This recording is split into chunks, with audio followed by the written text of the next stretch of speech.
जी welcome back. Show का part 2 शुरू करते हैं। अच्छा जी, अब डिपार्टमेंटल एफवाई डिस्ट्रीब्यूशन शीट बनानी है। क्वेश्चन 12 में देखें आप, रिक्वायरमेंट में वो कह रहा है सिंगल रेट भी निकालो और डिपार्टमेंटल ओवरहेड रेट भी निकालो, जिसमें वो कह रहा है मेंटेनेंस डिपार्टमेंट की कॉस्ट को एलोकेट कर दो on the basis of labour our, inspection की कॉस्ट को इंस्पेक्शन आवर की बेस पे, क्योंकि ये इंस्पेक्शन और मेंटेनेंस क्या होते हैं जी, सर्विस डिपार्टमेंट्स क्या होते हैं जी। ये देखो हेडिंग भी गिवन है, ठीक है और सही है। अच्छा, इसका मतलब हमारे ये 3 प्रोडक्शन डिपार्टमेंट्स हैं, तो अल्टीमेटली जब सारी कॉस्ट टोटल कर लेंगे ना, तो इनकी जो कॉस्ट आएंगी वो भी उधर ही एलोकेट कर देनी है हमने। ओके, उसके बाद वो कहता है फैब्रिकेशन डिपार्टमेंट ओवरहेड जो है उसकी बेस मशीन आर रखना, जबकि फॉस्फेट और पेंटिंग की लेबर आर्स। सिंपल, ठीक है। अब फॉर्मेट है असल, ठीक है, जो कि मैं आज तक वैसे पिछले दफा बच्चों को एक किया था, पहले फॉर्मेट बनाया था फिर सवाल किया था, लेकिन थोड़ा सा ना थोड़ा चेंज करके मज़ा आ रहा है मुझे, ठीक है, फ़ायदा हो रहा है, आप लोगों को ज़्यादा फ़ायदा हो रहा है ना, तो मुझे पता लग जाता है उससे। तो पहले छोटा सा सवाल करते हैं, छोटा सा ही है क्योंकि जो फॉर्मेट है वो तो इससे भी बहुत बड़ा है। सवाल बहुत आसान होता है।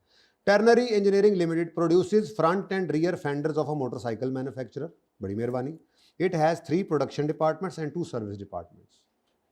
याद रखना बस, OAR सिर्फ किनका निकाला करेंगे।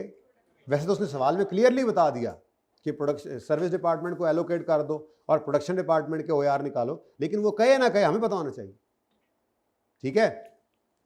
और ठीक है, overheads are allocated on the basis of direct, ये तो वो है जब सिंगल रेट निकाल रहे थे, ठीक है, उन्होंने कहा भी हुआ है, तो ये एंड पे जाकर ना, बल्कि मैं सिंगल रेट निकालूंगा ही बाद में, एंड पे जाकर वो कहता है, उसने जो ए रिक्वायरमेंट कही है ना, उस वक्त मैं कहूँगा अच्छा पहले वो क्या करते थे, ओवरहेड्स को एलोकेट करते थे ऑन द बेसिस ऑफ, वो ये बता रहे हैं ना, टर्नरी इंजीनियरिंग ये काम करते हैं, वो एलोकेट करते हैं, ये सब करते हैं वो, ठीक है ना। The management is considering to change the basis of overhead allocation from a single rate to department. हुन समझ आई, अभी वो ये करते हैं लेकिन वो डिपार्टमेंटल रेट पे जाना चाह रहे हैं, ठीक है। तो जो चाह रहे हैं उनको कर देंगे। The estimated budgeted annual overheads for the 5 departments are as नीचे। अब हमने क्या बनाना है, एफओएच की डिस्ट्रीब्यूशन शीट, ठीक है। और जाहिर है अब स्टार्ट में खड़े हैं, एस्टिमेटेड एफओएच है तो एस्टिमेटेड ही शीट बनेगी, ठीक है। साथ साथ ना बनाइएगा, जरा एक नज़र देख लें पूरा फॉर्मेट, ये ना हो बाद में आप कहें ओह हूँ नया कॉलम ऐड करता, ओह हूँ नया कर देता, तो फिर बाद में आपने फिर चीखना है, ठीक है ना। मेरे पास तो बोर्ड खुला है। तो सबसे पहले एफओएच की डिस्ट्रीब्यूशन शीट बनानी, ये पता लग गया, ठीक है। अब एफओएच की डिस्ट्रीब्यूशन शीट बनानी किसकी जी, तो एफओएच ही लेने हैं ना, उसमें डायरेक्ट मटेरियल क्या एफओएच है, डायरेक्ट लेबर क्या एफओएच है। तो ये दोनों भी सवालों में दे दिया करता है कभी कभी, या तो टोटल कॉस्ट निकालते हुए यूज हो सकते हैं, या कभी कभी ये किसी खर्चे को बांटने की बेस के तौर पे यूज हो सकते हैं। ये एफओएच नहीं है, इसलिए एफओएच की डिस्ट्रीब्यूशन शीट में they will never come, never ever come, लाल रंग से। लेकिन मैं इनको बिल्कुल सफ़ा हस्ती से इसलिए नहीं मिटा रहा, हो सकता है आगे जाके मिसाल के तौर पे वो कह देता है, जैसे मिसाल के तौर पे आपको पता है स्टोर भी क्या है, कोई प्रोडक्शन डिपार्टमेंट नहीं है, ठीक है, उसकी कोई कॉस्ट दी होती है इकट्ठी। अब स्टोर की कोई कॉस्ट बांटनी है, हर डिपार्टमेंट को बांटनी है, तो कोई बेस तो होनी चाहिए ना। अब कोई बेस ना गिवन हो तो मजबूरी के दर्जे में हम कहेंगे जी स्टोर में मटीरियल ही पड़ा होता है ना, तो material cost, direct material cost को पकड़ो, जिस जिस डिपार्टमेंट में ज़्यादा मटीरियल यूज़ हुआ कॉस्ट ज़्यादा उसी को एलोकेट कर दो। थोड़ा थोड़ा समझ आ रहा है कि बेहतरी क्या है। जिस डिपार्टमेंट में जो सर्विस ज़्यादा इस्तेमाल हो रही है ओवरहेड की, उसको ओवरहेड की कॉस्ट ज़्यादा एलोकेट कर रहे हैं ताकि पता चले, ठीक है। एनीवेज ये तो हर खर्चे की अपनी बेस होगी, पूरा एक टेबल है, मैंने किताब इस नोट्स के अंदर भी डाला हुआ है, आपके टेबल में भी आपको मैं अभी डाल के दूंगा, आज पहुंच के वहां तक तो सर की क्लास वैसे भी नहीं है, ठीक है। तो हाँ, तो 10 मिनट तक पढ़ा सकता हूँ ना, 5 मिनट पहले छोड़ दूंगा। अच्छा, अब इनडायरेक्ट मटेरियल बिल्कुल एक एफओएच है, लेकिन एलोकेटेड है ऑलरेडी, यानी कि इसकी बेसिस गिवन है, ये गिवन है। अदर वेरिएबल ओवरहेड्स भी ऑलरेडी गिवन है, किसके कितने, फिक्स्ड ओवरहेड्स भी गिवन है, किसके कितने, बेहतरीन हो गया। आगे कहता है कुछ मैक्सिमम प्रोडक्शन कैपेसिटी दी हुई है यूनिट्स में, प्रोडक्शन कैपेसिटी है तो यूनिट्स में होगी, ठीक है। डायरेक्ट लेबर आवर्स गिवन है, मशीन आवर्स गिवन है, यूज़ किया सर्विस डिपार्टमेंट ने कितना कितना दूसरे डिपार्टमेंट्स को। यार ये तो बहुत ही आसान सवाल है। चलो अब क्या करें, अब शुरू हो गया तो हो गया। इनमें ना बेसिकली इसमें गिवन है, कोई ये नहीं किसी बेस के ऊपर बांटना है इसको, लेकिन बांटना पड़ सकता था। यहाँ पर मिसाल के तौर पे ये देखो 13वां सवाल जो आपने होमवर्क में करना है, अब इसमें क्या होगा, इसमें सुपरविजन 8000, सुपरविजन की कॉस्ट उसने खुद बांट कर दे दी, मशीन वाइज कर दी, अच्छी बात है। इनडायरेक्ट एम्प्लॉयज़ की वेजेस हैं, अर्न लीव्स हैं, मेंटेनेंस, पावर, मिसाल पावर 20,000, नीचे आकर देखो कहीं पे पावर नहीं बांटी बल्कि उसने किलोवाट आवर्स दे दिए। तो आप कहोगे 20,000 की कॉस्ट है total, divided by total hours कितने हैं, किलोवाट आवर्स किधर है, ये 1,20,000, तो पर आवर निकल आई इनटू दिस एंड दिस करके, तो ये काम एलोकेशन कहलाता है। तो देखेंगे इंशाल्लाह, हम देखेंगे, फिलहाल ज़रा हम बुनियाद बनाएंगे, ठीक है। तो आज हम एफओएच की डिस्ट्रीब्यूशन शीट बनाएंगे, बेहतरीन किस्म की, प्यारी सी। क्वेश्चन नंबर 12 है, अटैम्प्ट कौन सी है इसकी, ऑटम 2008, क्वेश्चन 6, बजटेड एफओएच की डिस्ट्रीब्यूशन शीट।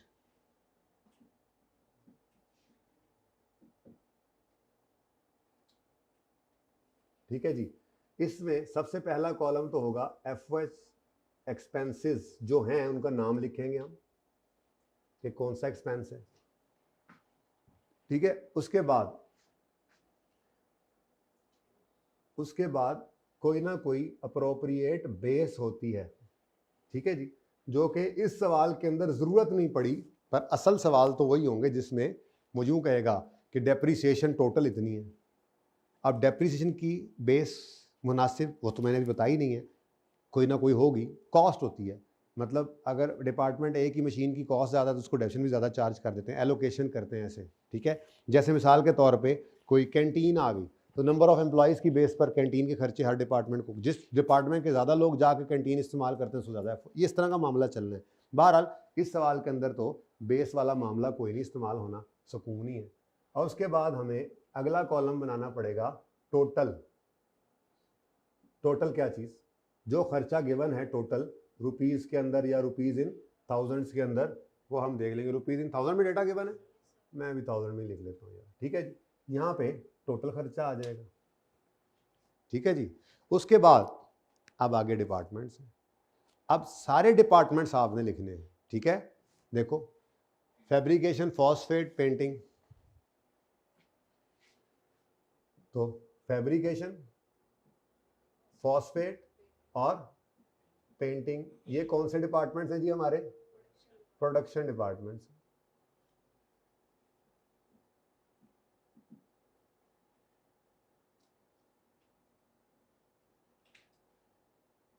काम बड़ा आसान है, मेनू ऑफ है, थोड़ा सा फासला में रखने जरा। फैब्रिकेशन हो गया, फिर कौन सा था, फॉस्फेट था, और फिर पेंट था, ठीक है जी। ये जनाब आपके 3 अदद प्रोडक्शन डिपार्टमेंट्स हो गए। उसके बाद आपके सर्विस डिपार्टमेंट्स आ जाएंगे, उनके भी अपने कॉलम बनेंगे, पर इस मार्कर से तो नहीं बनने लगे। अब फजूल मार्कर दे देते हो मुझे तुम लोग, नो इट्स नॉट ओके। चलो ठीक है यार, इट्स ओके। तो नेक्स्ट है जी सर्विस डिपार्टमेंट स्टार्ट हो गए। सर्विस डिपार्टमेंट्स में कितने डिपार्टमेंट्स हैं, 2 हैं, कितने, कौन कौन से, इंस्पेक्शन और मेंटेनेंस। ये जनाब आपके एसडीज हो गए, सर्विस डिपार्टमेंट्स। पीडीज हम प्यार से इनको बोला करेंगे पीडीज, और इनको बोला करेंगे प्यार से एसडीज, ठीक है जी। तो इंस्पेक्शन, और ये जनाब आपकी शीट हो गई मुकम्मल। तो जितने, असल में तो शीट की कॉमन चीज़ तो होगी सिर्फ पहले 3 कॉलम, ठीक है जी। बाकी तो फिर जितने सवाल के अंदर जितने डिपार्टमेंट्स होंगे, किसी सवाल के अंदर वो सिर्फ प्रोडक्शन डिपार्टमेंट देगा, सर्विस डिपार्टमेंट होंगे ही नहीं, बिस्मिल्लाह। किसी में वो 2 प्रोडक्शन 2 सर्विस दे देगा, किसी में वो 3 प्रोडक्शन 1 सर्विस दे देगा, वो सवाल के हिसाब से होगा। कॉमन यही तीन है, ठीक है जी। तो ये जनाब हमारे प्रोडक्शन डिपार्टमेंट्स हो गए, और वो हमें एलोकेट करके नहीं बताएगा, वो हमें बताएगा कि ये प्रोडक्शन और ये सर्विस हैं। एलोकेट हमें खर्चों को करना पड़ता है, नाम वो बताया, वो खुद बताता है, और सानू ख्वाब आना है, वैसे अंदाज़ा हो भी जाता है लेकिन फिर भी वो बताता है, ठीक है। लो जी, काम तो ख़त्म हो गया। अब इतना फॉर्मेट आप बेशक बना लीजिएगा, आपको इजाज़त है। उधर रखें भाई, मोबाइल वाले भाई, आमिर भाई मोबाइल ले जाएं, एजाज भाई को ले जाएं और सर शाहिद के पास जाके जमा करवाएं।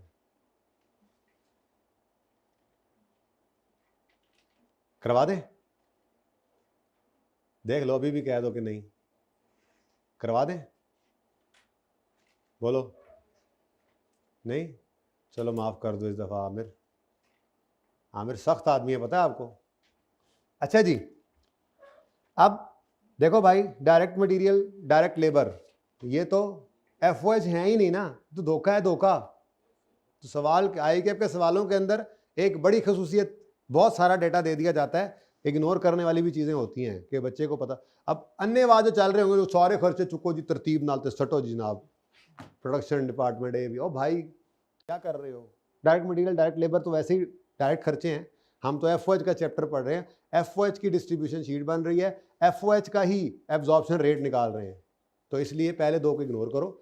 हाँ, इनडायरेक्ट मटेरियल इधर भी लग सकता था, ऐसा नहीं कि यहाँ नहीं लग सकता था, पर सिर्फ कहाँ लगा हुआ नजर आ रहा है, सर्विस डिपार्टमेंट में। तो फिर कुछ करने की जरूरत नहीं है, एलोकेशन करनी है किसकी। देखो इधर सबसे पहले क्या आया, नाम बताओ, और नाम बताओ, इनडायरेक्ट बता दो, देख के बताना है, इनडायरेक्ट मटेरियल। अब देखो बेसिक्स जिसने पढ़ी होंगी उसी को पता है ना, इनडायरेक्ट मटेरियल एफओएच। अब वो मसले कोई नहीं हमें, अब हम टॉपिक सीख रहे हैं। अब ये मुसीबत, सर डायरेक्ट और इनडायरेक्ट ये क्या होता है, पता है हमें क्या होता है, ठीक है। चले, अब इसकी जो बेस है ना जी, बेस वो कोई नहीं है, बल्कि ये कैसे एलोकेट किए गए हैं, सवाल में गिवन। तो जो खर्चा वो खुद एलोकेट करके दे देगा, उसको हम क्या लिख दिया करेंगे, बेस में गिवन, और सवाल से उठाएंगे। सुभान अल्लाह, 30 और 75, 30 75, ठीक है। नेक्स्ट, अदर वेरिएबल ओवरहेड्स, ये भी उसने एलोकेट नहीं करवाया आपसे, बल्कि आपको गिवन है। थोड़ा ऐसे कर लेते हैं, जरा आपको दूर से नजर आए जी। 270, 100, 30, 15, नाम लिखवाओ, अदर वेरिएबल ओवरहेड्स।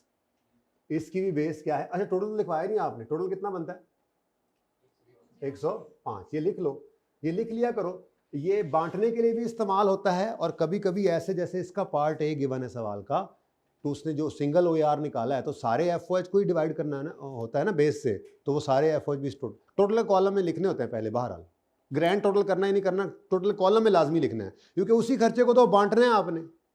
तो बांटने के लिए टोटल फिगर होगी तो उसको बांटोगे ना किसी न किसी बेस पे, ठीक है। वो बेस ठीक है, गिवन है, कोई मसला नहीं, इधर भी गिवन है जी। बताइएगा, 270, 100, 30 और 15, ग्रैंड टोटल 415। आसान काम, मुश्किल, सारा सीएम ही आसान है यार। अब पास पेपर कर रहे हो आप, और ये नहीं कि कोई पुराने करेंगे, अब नए से नया पास पेपर करेंगे आप, ठीक है। तो कॉन्सेप्ट, टॉपिक ही यही है, चीज़ ही यही है, और कहाँ से मुश्किल करें उसको। खाम है ना, सुन के मुश्किल किया होता है आप लोगों ने। फेल होने वालों को मिलता, पास होने वालों को मिला करो। नेक्स्ट है जी, फिक्स्ड ओवरहेड्स। भाई हमने टोटल एफओएच लेने होते हैं ना, सारे एफओएच, ठीक है। तो वेरिएबल भी फिक्स भी अच्छी बात है। फिक्स एफओएच है 480, 65, 115, 150 ते 210 फिक्स्ड एफओएच की बेस भी माशाल्लाह से गिवन है। 10 400 तुसी 65 115 150 210 बच्चों तुसी दसो 1020 210 ना बोला करें सर, तमीज से बोला करें। अच्छा भाई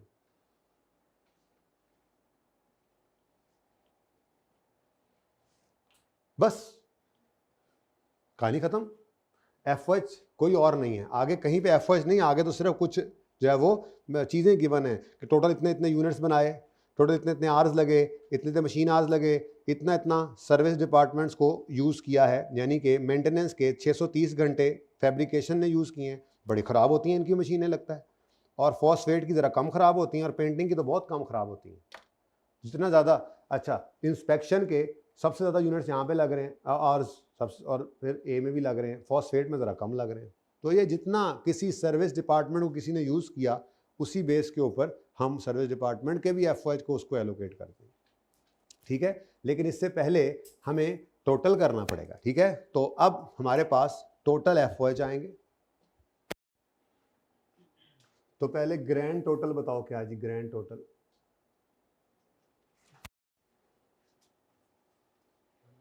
बहुत औखा काम है लेना लाना जी।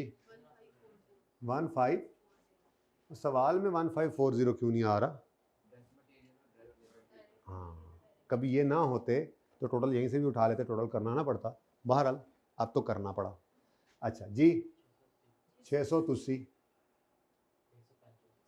135 215 210 अगे 10 300 310।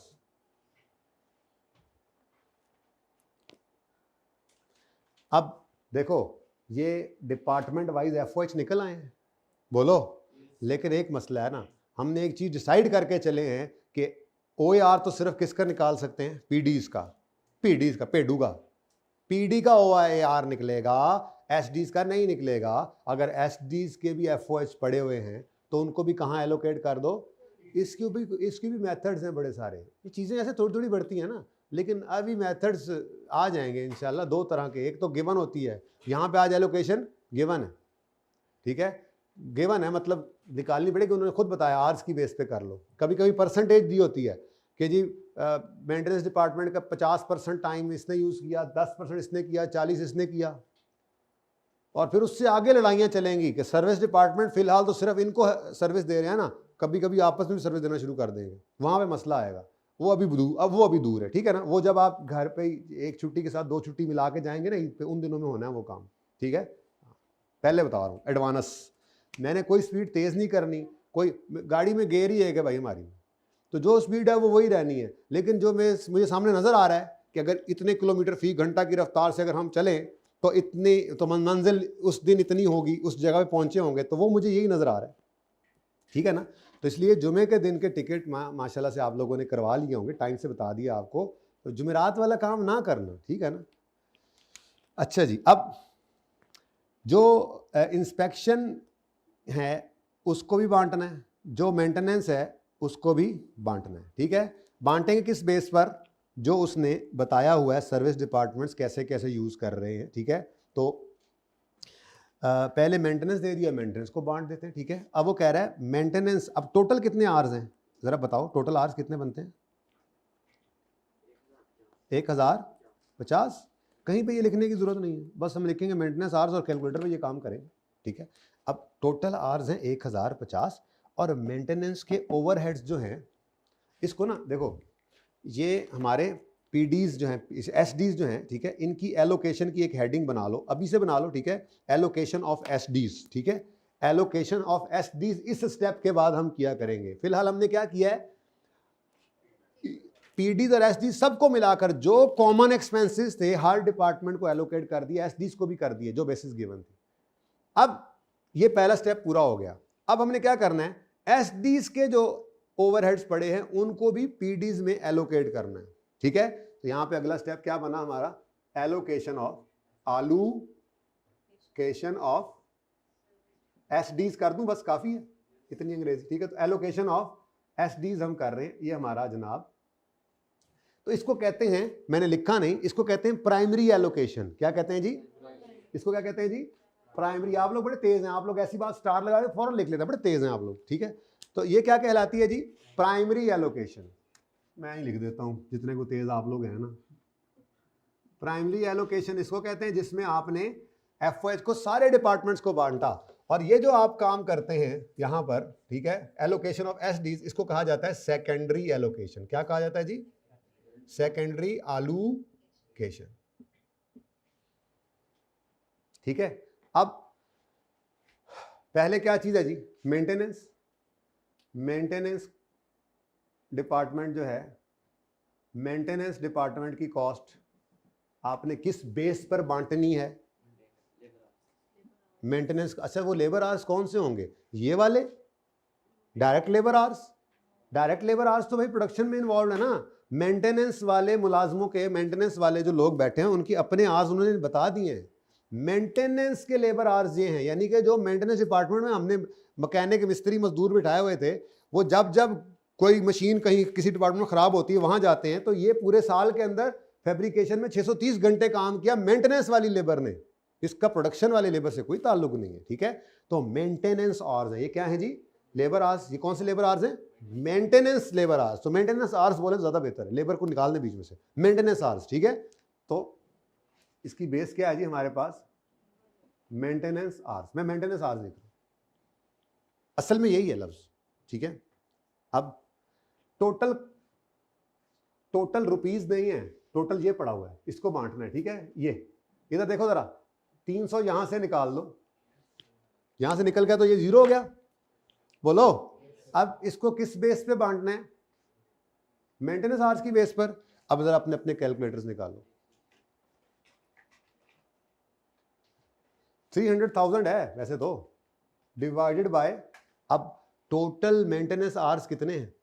1050। 1050। तो जब आपने कैलकुलेटर पे एक बार 1050 कर लिया ना, तो ये पर मेंटेनेंस आवर आपकी कॉस्ट निकल आई है, ठीक है। अब इसको मल्टीप्लाई करना है आपने, ये देखो 630 से, जो आंसर आना है उसको आपने फैब्रिकेशन में लिख देना है। फिर आपने कैलकुलेटर के ऊपर वाला बटन दबाना है और सिर्फ 630 को जाके रिप्लेस कर देना है, बाकी वही लिखा रहे, ठीक है ना। सिर्फ 630 को जाके 273 से। ये कैलकुलेटर तेजी से काम करेगा पेपर के अंदर, इसलिए कह रहा हूं, ठीक है। कहो तो तीनों को बार बार कर देता हूं। ये इंटू क्या करोगे? 630। अब 3 लाख को अगर आपने 300 करना है ना जी, जैसे ये लिखा हुआ है, तो फिर माजरत के साथ आपको इधर भी 1.05 करना पड़ेगा और इधर भी 0.63 करना पड़ेगा। आंसर वुड भी सेम, चेक कर लो। इसका आंसर बताओ जरा मुझे। 1,00,000 में नहीं किया तो आंसर उधर 1000 में लिख लेना। और अगर ये काबू में है बात कि थाउजेंड्स में रुपीज लिए हैं, तो थाउजेंड्स में आवर्स ले लो। अगर ये काबू में आती है बात, तो आंसर इसका भी आएगा, पर आएगा 1000 में, चेक कर लो, ठीक है। मर्जी आपकी है, लेकिन ये एक बार लिखना है कैलकुलेटर पे और फिर ये इसको चेंज करते जाना है आपने हर दफा, ठीक है। ओके, तो 300 यहां से माइनस हुआ, फैब्रिकेशन में कितना? 180। ऐसे ही अब सिर्फ आपने कैलकुलेटर पे 0.63 को, या जिन्होंने ये किया हुआ 630 को हटाना है और इसकी जगह क्या लिख देना है? 273। इक्वल का बटन दबाएं। ये समझ आ रही है कि कैलकुलेटर यूज करना सिखाऊं? इधर आ रही समझ? बड़ी मेहरबानी जी। 78। ऐसे ही एक मिनट, वो जो यहाँ पे 0.273 आपने लिखा है, नहीं, हाँ 0.27 जो आपने लिखा हुआ है उसको हटा के अब लिख लें 0.147। ये समझ आई क्या हो रहा है? क्या कर दूं? एक मिनट, हर बार आप क्या कर रहे हैं? ये समझ आ गया? ये जरा आसान है, जरा कम। अगली बार आपने क्या किया कैलकुलेटर पे? 300 डिवाइडेड बाय 1.05 पर मेंटेनेंस आर आ गया, इनटू फॉस्फेट के अंदर कितने आर्स? 273। 1000 में करें तो 0.27, आंसर आ गया 78। बच्चों ने बताया था, ठीक है। तीसरा, इसी तरह से फिर, तो मैंने ये कहा था कि आपने इसको ना कैलकुलेटर पे कॉमन रख लेना है, इसको नहीं छेड़ना, बस इसको चेंज करते जा रहे हैं। तीसरा पेंटिंग डिपार्टमेंट है, तो पेंटिंग डिपार्टमेंट के 147 आवर्स हैं, 1000 में करें तो 0.147। ये मैंने कहा था। अब ये डायरेक्ट किया करना, बड़े हो जाओ, इस बार बता दिया मैंने जी। नहीं, बस कर दिया मेंटेनेंस आवर्स जी। 42। और अगर बहुत आपका दिल कर रहा है वर्किंग में शो करने का, तो यहाँ पे आप यूं कर सकते हैं, मैं वैसे करता नहीं होता लेकिन करना चाहें तो 300 डिवाइडेड बाय 1 कितना है 1.05, ये लिख कर ना मल्टीप्लाई बाय मेंटेनेंस आवर्स। ये तो गिवन है ना सवाल में, तो एक बार लिख दें आप, अगर लिखना ही है तो खामखा, जरूरत नहीं है वैसे, इतना काफ़ी है। ठीक है जी, तो ये 300 जनाब यहाँ से ख़त्म हो गया। ठीक है जी, अब इस 210 की बारी है, इस 210 को भी यहाँ से निकालें और इसको एलोकेट करना है, इसको एलोकेट करना है किस बेस पर, इंस्पेक्शन आवर्स की बेस पर। तो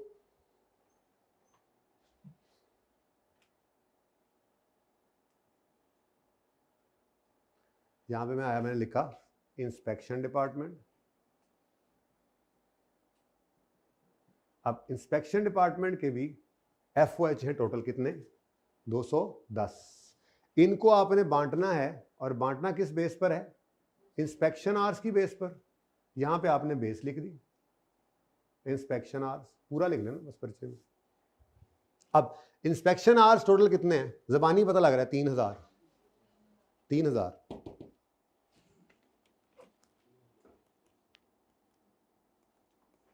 ठीक है, अब ये जो 210,000 है, इसको डिवाइड करो 3000 से, या 210 को डिवाइड करो 3 से, मर्जी आपकी है। ठीक है, तो 210 divided by 3 multiplied by 1, answer is 70। फिर उसी कैलकुलेटर के ऊपर आओ, जहां पे 1 लिखा था उसको घटा के 0.5 कर दो। समझ आ रही है, पक्की बात है। अच्छा जी, 35 और 105। ठीक है जी, तो ये जनाब आपका 210 भी गया। ठीक है,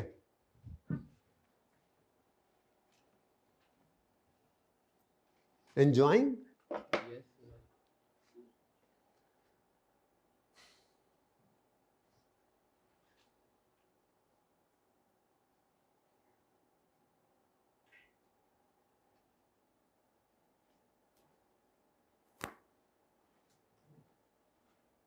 ले जी, अब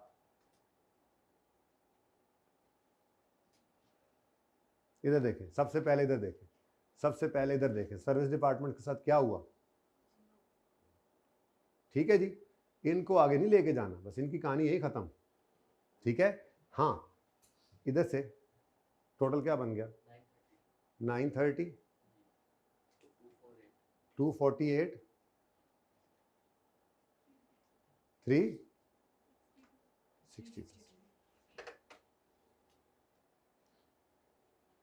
यहाँ पे आपने माजरत लिखा नहीं है, 3 इंटू इंस्पेक्शन आवर्स।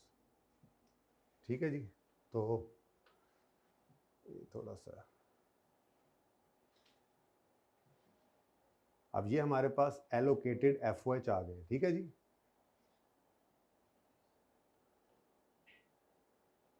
ज़रा वो आपकी वर्किंग की वजह से ना थोड़ा काम आगे बढ़ गया।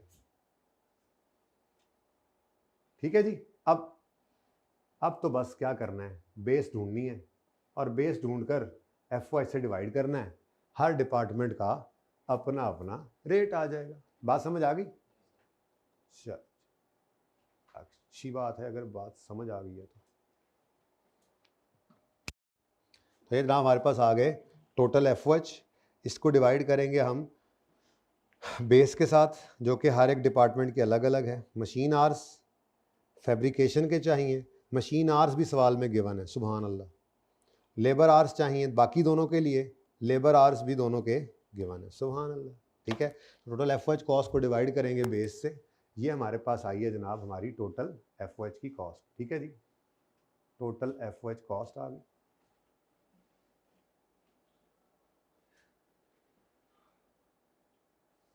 जमाइयाँ ले ले तू, अगला मुंह में चला जाना था बंदा तुम्हारे, खतरनाक आदमी। ले जी, टोटल FOH की कॉस्ट आ गई, इसको डिवाइड कर देंगे बेस से, डिवाइडेड बाय बेस। बेस हर एक की डिफरेंट है, सवाल से उठाओ और लिख लो। अब चूंकि ये सारा डेटा 1000 में है, इसलिए अब आर्स को भी 1000 में ही लेंगे। अगर पूरा सवाल पूरा रुपीज़ में करो तो फिर पूरे 1000। समझ आ रही है पूरे आर्स? तो यहाँ पर मुझे फैब्रिकेशन डिपार्टमेंट के लिए कौन सा बेस चाहिए जी?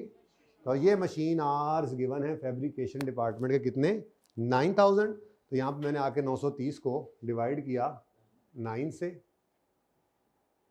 आंसर क्या आ गया? आंसर ₹103। मैं लिख रहा हूँ, जरूरत तो इतनी नहीं थी, पर मशीन आर। ये रेट आ गया जनाब हमारा फैब्रिकेशन डिपार्टमेंट। ऐसे ही 248 फॉस्फेट डिपार्टमेंट है। फॉस्फेट डिपार्टमेंट में उसने कहा है where as overhead for phosphate और पेंटिंग क्या यूज करो? बेस क्या यूज करो? Labour hours. लेबर आवर्स ये पड़े हुए हैं 9.6 और 12। तो divided by 9.6 divided by 12, answer is ₹25.8। 3 पर पूरा ना आए किधर है पर लेबर आवर, ताकि ऐसे लिखना पड़े इसको। और इधर 30.16 पर लेबर आवर, और इसको भी फिर ऐसे ही लिख देता हूँ ताकि एक जैसे हो जाए। ₹103 पर मशीन आवर। ले जी, ये जनाब आपकी रिक्वायरमेंट थी। ज़रा चेक करो रिक्वायरमेंट बी क्या है। तो 17 कर लो बेटा। रिक्वायरमेंट बी क्या है ज़रा देख के बताओ। ओ ए, हाँ बी मैंने करवा दिया पहले, ये हमने बी की है। ए तो था सिंगल ओ यार, वो भी अभी निकाल लेते हैं, उसको तो मसला ही कोई नहीं। नई चीज़ तो ये थी। तो ओवरहेड एब्जॉर्प्शन रेट निकला है कि नहीं निकला? डिपार्टमेंट वाइज निकला है कि नहीं निकला? अब इधर पढ़ो, compute departmental overhead absorption rate in accordance with following. Maintenance और इंस्पेक्शन के साथ ये करो और फिर ये वाली बेस यूज करो, काम खत्म। 10 नंबर का ये काम था, ठीक है। अब 6 नंबर का काम चेक करो क्या है। कंप्यूट करो single OAR for the next year. तो ये हमारी हो गई रिक्वायरमेंट बी। पहले मैंने करा दी, आप पहले ये भी कर सकते थे, लेकिन देखो ना फायदा हो गया। ये 1540 है टोटल FOH, ये मेरी इसी वर्किंग में निकल आया करते हैं। तो अगर कभी वो सिंगल OAR इस टॉपिक में मांगेगा भी सही, तो मैंने हमेशा बाद में ही कर लिया करना, ठीक है। तो सिंगल OAR ये डिपार्टमेंटल OAR है, डिपार्टमेंटल ऐसा OAR जो मेंटल हो, और ये जनाब सिंगल OAR। अब सिंगल OAR वही जो पहले यूज करते फिर रहे थे। तो टोटल FOH डिवाइडेड बाय एक ही बेस होती थी। टोटल FOH कितने हैं? 1540,000। तो रुपीज में लिखा हुआ है ना यहाँ पे, 1000 कैसे लिखूं, ठीक है। डिवाइड करें, हाँ जी, पुरानी बेस क्या थी? पुरानी बेस क्या थी? Overheads are allocated, overheads are allocated on the basis of direct labour hours. Direct labour hours भाईजान अब ये सारे के सारे ही लेने पड़ेंगे आपको 24,000, क्योंकि पूरे बिजनेस के हैं ना। बोलो कितना आता है? 45,600 लेबर आवर्स आ गए। अब ये छोटी सी वर्किंग करनी पड़ेगी, ये सवाल में तो गिवन नहीं थे। बहरहाल 45,600 लेबर आवर्स, वर्किंग नंबर, पहली वर्किंग ही है क्योंकि ये तो मेरी वर्किंग नहीं है, तो रिक्वायरमेंट ही बन गई एंड पे आके। तो ये जनाब हमारी वर्किंग नंबर 1। कहाँ से लूँ वर्किंग 1? ये छोटी सी वर्किंग यहाँ कर दें। बताएं जी कैसे लेबर आवर्स निकाल रहे हैं आपने? Total labour hours is equal to 20 plus is equal to, अच्छा पर्चे में इज इक्वल टू करने की भी जरूरत नहीं है, वैसे ये रेफर कर दिया ना कि ये 3 टोटल करके ये बना है। बहरहाल चलो अभी तो कर दो 45,600 लेबर आवर्स, ठीक है जी। बताओ जी सिंगल OAR क्या निकला फिर आपका? 33 पॉइंट पर लेबर आवर, ठीक है। यानी कि अगर पुराने सिस्टम पे चलें तो जितने लेबर आवर्स लग रहे हैं डिपार्टमेंट में, उसके हिसाब से डिपार्टमेंट वाइज चक्कर ही कोई नहीं है, बल्कि पूरी प्रोडक्ट के ऊपर हम देखें कितने लेबर आवर लग रहे हैं, तो उस हिसाब से एलोकेशन करवाते जा रहे हैं, ठीक है। तो ये दोनों में फ़र्क है मेन, ठीक है। अच्छा, अब टेबल तो अब ना बन पाएगा, लेकिन मैं थोड़ा सा सवाल को डिस्कस करना चाहूँगा ज़रा जल्दी जल्दी, ताकि कुछ आप लड़ झगड़ तो सकें। कल आपकी क्लास के अंदर ये खाली फिगर्स के बगैर वाला यही टेबल बनाऊंगा, जिसके अंदर यहाँ पे 3 आइटम्स की बजाय कोई 10-12 आइटम्स होंगे जो मैक्सिमम पॉसिबल आ सकते हैं, उसके अलावा को आ जाए तो किस्मत आपकी, लेकिन कोशिश करेंगे ज़्यादा से ज़्यादा चीज़ें यहाँ पे आ जाए। और हर एक के बारे में सवाल ना बताए उस हिसाब से हम सीखेंगे कि बेस कौन सी सिलेक्ट करनी है, हमारे ऊपर हो तो ये बड़ा ही इंपॉर्टेंट टॉपिक होगा, कल बड़ा ही इंपॉर्टेंट लेक्चर होगा इसका। हमने आर्ट पहले सीख लिया, ज़रा साइंस अब कल सीखेंगे इसकी, ठीक है। तो वो चूंकि आपने अभी नोट्स आपको नहीं मिले, ले आओ भाई इधर, तस्वीर खींच ली थी हाइब्रिड वाले भाई, ये लास्ट वाले हो गया था, फोटो वाला कहाँ? अच्छा जी। तो असल में बेटा काम तो वही होगा जो करना है। जैसे अब सुपरविजन, अब देखो आपने अगला सवाल होमवर्क में करना है, machine hour rate for each machine लेना है। बेसिकली यहाँ पे डिपार्टमेंट्स नहीं दिए उन्होंने, बल्कि क्या कर दिया उन्होंने, मशीनें दे दी दो। यूँ समझ लो एक डिपार्टमेंट में एक मशीन लगी हुई है। और मज़े की बात, सवाल की आसानियाँ देखो, सवाल की सहूलतें देखो, कोई पीडी नहीं, कोई एसडी नहीं है। चलो अब प्रोडक्शन डिपार्टमेंट्स हैं दो ही, तो दो मेजर इंस्टॉल्ड मशीन्स हैं जिनके ऊपर कहता है कि estimated overheads likely to be incurred, यानी बजटेड एफओएच गिवन है। तो ये माशाल्लाह से 1 2 3 4 5 6 7 सारी चीज़ें गिवन है। अब इसके अंदर से सुपरविजन 8000 के बारे में अगर आप देखो तो ये गिवन है। जब आप एलोकेशन करोगे तो गिवन लिख दोगे, उठा के लिख लोगे। बात समझ आई? और बोलो आगे आओ। Next is indirect employee wages. तो नंबर ऑफ एम्प्लॉयज गिवन है। अब देखो ना, टोटल वेजेस हैं 10,000, कितनी मशीन ए कितनी मशीन बी, खुद सोच के बताओ। ये सब कॉमन सेंस का टॉपिक है। आपको मैं पढ़ाऊंगा तो जरूर, लेकिन वो तो खाना पूरी है। मतलब आपको पढ़ाए बगैर भी कॉमन सेंस यूज करें तो आप खुद इस नतीजे पे पहुंचेंगे। ये मैं बस चाह रहा हूं, आप पहले कॉमन सेंस यूज करें। कल मैं आपको पढ़ा दूंगा, नोट्स भी मिल जाएंगे, उनमें बाकायदा टेबल भी बना हुआ है। ये ना टेबल बना हुआ है आपका, ये देखो कौन से खर्चे को फर्स्ट प्रेफरेंस क्या है, सेकंड क्या है, थर्ड क्या है, बाकायदा हर चीज़ ऐसे ही बताऊंगा। टेंशन नहीं लेनी है आपने, लेकिन फिलहाल कॉमन सेंस यूज करनी है, ठीक है। जो कि है नहीं, मुझे पता है, कोशिश कर सकते हैं जी। तो इनडायरेक्ट एम्प्लॉइज की वेजेस बांटनी है, तो नंबर ऑफ एम्प्लॉइज गिवन है ना, तो सबसे मुनासिब बेस वही है। तो नंबर ऑफ एम्प्लॉइज की बेस पे इसको बांट लोगे। कैसे? 10,000 पकड़ोगे, डिवाइड बाय n, इंटू 8 करोगे तो इधर, इंटू 2 करोगे तो इधर। बात समझ आ गई है? गेम कैसे अब डालनी समझ आ गई आपको, ठीक है ना। Next earned leaves. अच्छा, अब अर्नड लीव्स जो है ना, इसके लिए अब मेरे ख्याल से टोटल एम्प्लॉयज ले लेना बेहतर है। कुछ ना कुछ तो करोगे ही आप, ठीक है। आगे बढ़ो। Maintenance cost. मेंटेनेंस कॉस्ट में मेंटेनेंस आवर्स गिवन है, चलो शुक्र है, मेंटेनेंस आवर्स यूज कर लोगे। पावर के लिए याद रखना किलोवाट आवर्स यूज होते हैं। बड़ी पावर बेसिकली ना बड़ी मशीनों की इलेक्ट्रिसिटी के लिए होता है, ठीक है। Next depreciation of machines. Cost होनी चाहिए कहीं पे मशीन की, है given. Capital cost of machine, बिल्कुल, क्योंकि देखो ना बेटा, सादा सी बात है, कुछ खर्चे जैसे इंश्योरेंस हो गया, जैसे डेप्रिसिएशन, इंश्योरेंस भी कॉस्ट की बेस से बढ़ती है। क्यों? जितना महंगा एसेट होता है उतनी ज्यादा इंश्योरेंस वाले उतनी ज्यादा इंश्योरेंस प्रीमियम उसका लेते हैं, ठीक है ना। तो बहरहाल ये दो मशहूर कॉस्ट हैं। आहिस्ता आहिस्ता ना वो टेबल तैयार हो रहा है हमारा, ठीक है। तो जो डेप्रिसिएशन हो गई या इंश्योरेंस हो गई, इनको किस बेस पे बांटना सबसे मुनासिब? मशीन की कॉस्ट सबसे बेटर है, नहीं तो फिर देखेंगे कोई और बेस। रेंट ऑफ बिल्डिंग, यार देखो आपको खुद पता चल रहा था, मैंने तो कुछ भी नहीं बताया आपको, टॉपिक तो मैंने पढ़ाया नहीं आपको, फिर आप कहते हैं सीएमए मुश्किल है। हालांकि आप पहले पढ़ रहे हैं, मैं तो बाद में कहता हूँ अच्छा हाँ ऐसे कर लिया था, हाँ कर लिया था, सही है। इसी तरह से अगले सवाल के अंदर थोड़ा सा ये मसला ज़रूर है कि मशीनिंग असेंबली फिनिशिंग जो है ये प्रोडक्शन डिपार्टमेंट है और ये एसडी है। क्लियरली लिखा नहीं हुआ, लेकिन पता होना चाहिए कि मेंटेनेंस, और यहाँ पे भी लिखा हुआ है मेंटेनेंस जो है वो यहाँ ऐसे ऐसे यूज़ होता है। और अप्रोप्रिएट ओवरहेड रेट निकालना है इन तीनों। अप्रोप्रिएट, अब अप्रोप्रिएट आपने देखना है, जहाँ पे मशीन आवर्स ज़्यादा हैं लेबर आवर्स से, वहाँ पर मशीन आवर्स बेस लेना है, जहाँ बाकी लेबर आवर्स है वहाँ पे लेबर आवर्स को ले लेना। अब ये आपके ऊपर है, इन दो सवालों में आप क्या कारनामा हाय सर अंजाम देते हैं, ठीक है जी। जिंदगी रही तो कल होगी मुलाकात। और कुछ समझ तो नहीं आ गया?